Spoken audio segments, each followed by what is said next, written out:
இன்னைக்கு ஒரு சூப்பரான பிரேக்ஃபாஸ்ட் பண்ணலாம்னு செஞ்சிட்டு இருந்தேங்க. உடனே மீனா, என்னப்பா அது காய்கறி எல்லாம் போடுறீங்க? காரபாத்.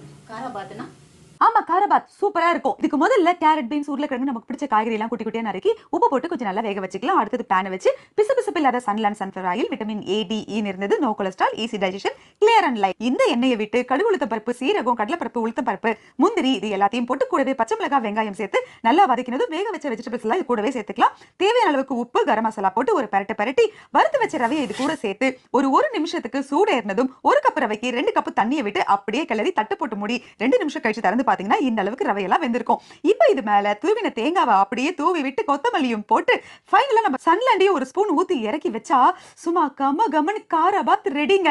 என்னன்னு கேட்ட மீனாவுக்கு கொடுத்து எப்படி இருக்குன்னு கேட்டா, எப்படி உப்புமாப்பா? பாத்தீங்களா உப்மாவான்னு கேக்குறாங்க. ஆனா இந்த காரபாத் செம்மையா இருக்குங்க. ட்ரை பண்ணி பாருங்க.